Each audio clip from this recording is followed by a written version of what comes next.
warahmatullahi wabarakatuh. Di sini Hakim dan ini adalah histogram dan polygon frekuensi. Pada video kali ini kita akan belajar tentang histogram dan polygon frekuensi. Nah, histogram berupa kumpulan persegi panjang dengan alas atau sumbu X. Pusat alasnya adalah tanda kelas dan lebar alasnya adalah lebar kelas interval. Lalu tingginya merupakan frekuensi pada kelas yang bersangkutan. Jika polygon frekuensi adalah grafik garis yang mengaitkan frekuensi kelas dengan tanda kelas. Ia dapat digambarkan dengan menghubungkan garis lurus yang melalui titik-titik pasangan frekuensi kelas dan titik tengah atau tanda kelas ke interval kelas. Nah, contohnya ini adalah contoh histogram untuk nilai 80 siswa. Mana sumbu X-nya adalah tanda kelas, sumbu Y-nya adalah frekuensi. Ini adalah histogramnya berupa persegi panjang, batang persegi panjang. Lalu yang ini adalah polygon frekuensi nilai siswa. Sumbu Y-nya frekuensi, sumbu X-nya tanda kelas.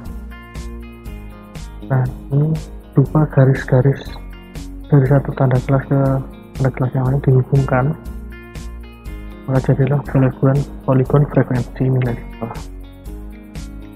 Nah, Excel dalam analisis data dapat dimaksimalkan jika kita menambahkan add-ins atau tambahan ya. Nah, caranya bisa pilih menu, pilih tools, lalu add-ins. Pada papan dialog add-ins, pilih analisis toolpath dan analisis toolpath VBA, lalu klik OK. Untuk lebih jelasnya, simak video berikut. Untuk menambahkan add-ins data analisis di Excel, pertama adalah buka Excelnya terlebih dahulu, lalu ke menu File,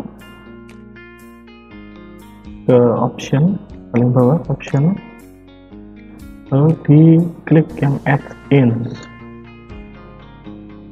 Nah, di sini kan ada inactive application add-ins. Jadi ini adalah add-ins yang belum aktif. Nah, di sini ada analisis toolpath dan analisis toolpath VBA.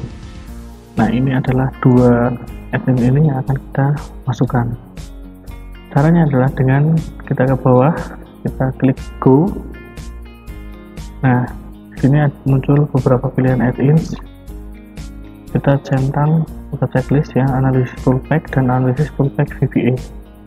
Lalu kita tekan OK. Nah, untuk mengecek apakah add-ins-nya sudah masuk atau belum, yaitu dengan pergi ke menu data, kita klik data. Nah, di sebelah kanan di sini ada data analisis. Jadi ini berarti add-ins-nya sudah berhasil terinstall. Setelah menambahkan add-in Excel, kita akan mencobanya membuat tabel distribusi frekuensi, histogram, dan polygon. Yang pertama, buka Excel dan masukkan data mentah ke dalam sel yang tersedia. Data mentahnya seperti ini ya. Ini adalah data mentahnya. Lalu buat array terpisah untuk memasukkan limit atas masing-masing interval seperti terlihat pada tampilan. Ini ya, array yang baru. Ini adalah limit atas.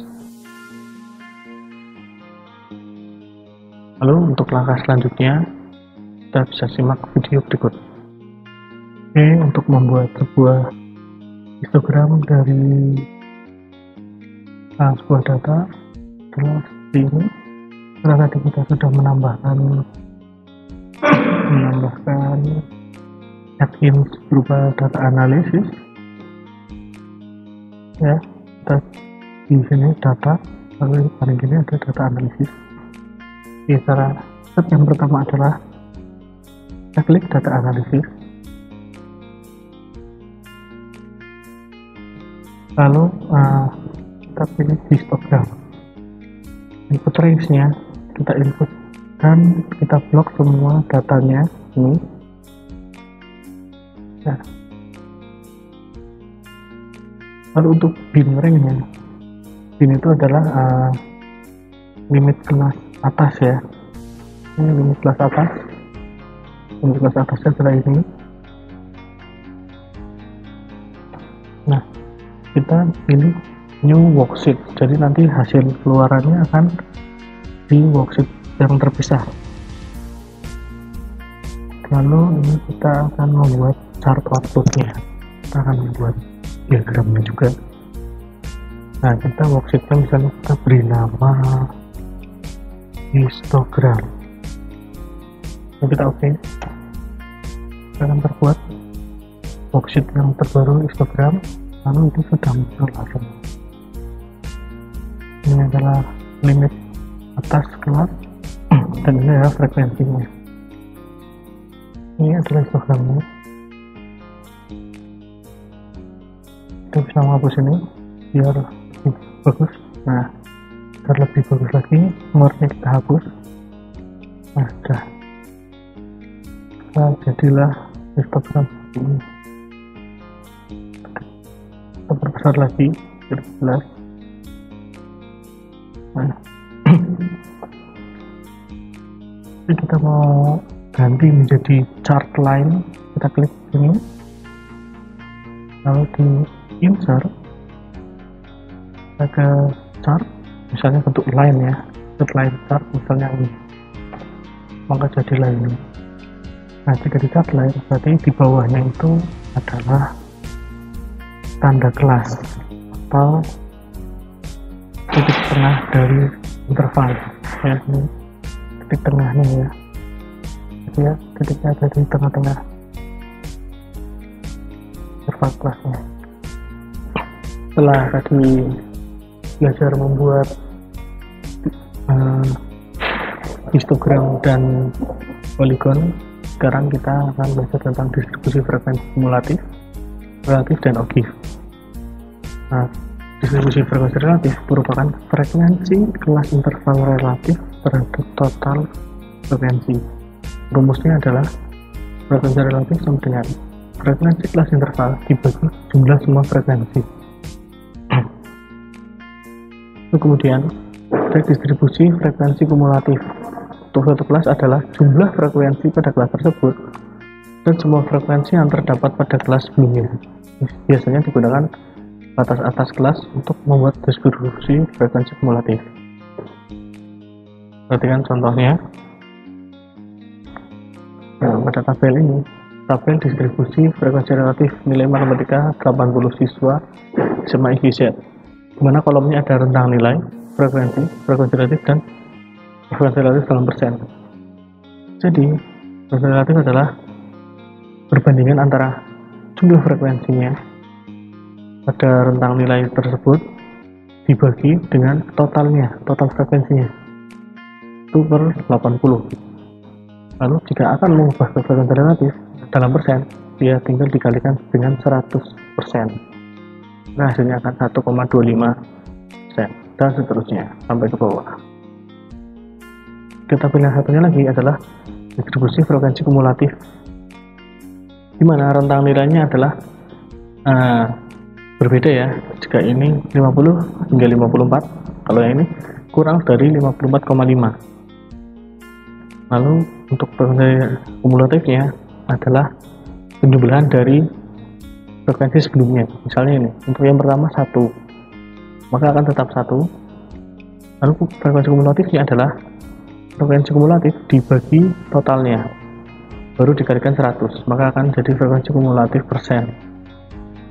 Lalu untuk yang kedua, rentang yang kedua adalah frekuensinya 2, maka frekuensi kumulatifnya adalah 2 ditambah 1 dengan 3. Nah, untuk persennya sama, 3 dibagi 80 kali 100%, maka 3,75%. Yang ketiga adalah 11.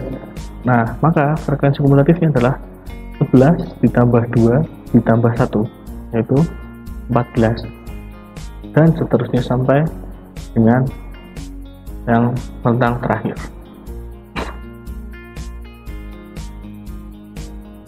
Untuk prakteknya kita bisa lihat video berikut. Cara untuk membuat distribusi frekuensi kumulatif dengan caranya mirip ke data. Kalau kita ke data analisis histogram, ini masih sama, input rank-nya sama, in rank-nya juga sama. Nah, kita buat lagi misalnya kumulatif. Nah, di sini tentang juga ke kumulatif presentasinya. Lalu kita bukakan keluar.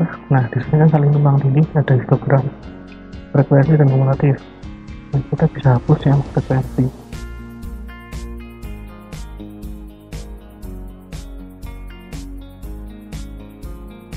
Nah, besar untuk frekuensinya kita hapus.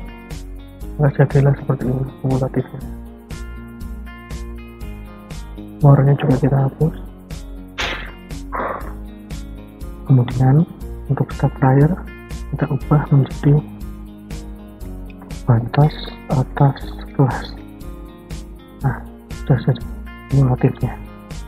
Nah, lalu selanjutnya ada bentuk diagram atau kurva yang lainnya selain histogram dan poligon frekuensi.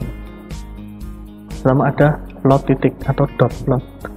Adalah grafik di mana setiap data digambarkan sebagai titik atau dot sepanjang garis skala nilai-nilainya. Contohnya ini adalah grafik mengenai durasi beberapa studi film dengan data mentahnya ya. Jadi ini adalah titik-titiknya, plot titik-titiknya, dot plotnya. Lalu ada diagram Pareto. Diagram Pareto adalah diagram batang untuk data kualitatif di mana batang-batangnya disusun berdasarkan urutan frekuensi. Kelompok dengan frekuensi terbanyak diletakkan paling kiri dan kelompok yang frekuensi paling sedikit diletakkan paling kanan. Nah, ini ya contohnya. Jadi frekuensi yang paling besar ada di sebelah kiri. Semakin ke kanan dia akan semakin kecil atau semakin rendah frekuensinya. Lalu ada diagram kue atau pie. Ini adalah bentuk penyajian data kualitatif dalam bentuk potongan kue. Potongan kue dibuat proporsional. Contohnya seperti ini, dimana masing-masing bagian kuenya ini adalah mewakili dari frekuensi masing-masing kategori. Ini seperti kue pie. Kenapa dinamakan diagram pie? Lalu ada diagram pencar atau scatter. Diagram pencar ini digunakan untuk menyajikan pasangan data X, Y. Dengan melihat tampilan pada diagram pencar, maka dapat diketahui secara umum bentuk hubungan antara dua kelompok data. Misalkan X adalah data tentang berat badan dalam kilogram, dan Y adalah data tentang tinggi badan dalam sentimeter. Data ini berpasangan, artinya setiap pasangan diperoleh dari orang yang sama. Y-nya adalah tinggi badan dalam sentimeter, sumbu X adalah berat badan dalam kilogram. Maka setiap titik ini diperoleh dari satu orang yang sama. Misalnya ini. Jadi titik tersebut mewakili orang dengan tinggi 160 cm dan berat 50 kg. Itu. Untuk materi distribusi frekuensi sudah selesai. Kita akan lanjutkan di video selanjutnya. Assalamualaikum warahmatullahi wabarakatuh.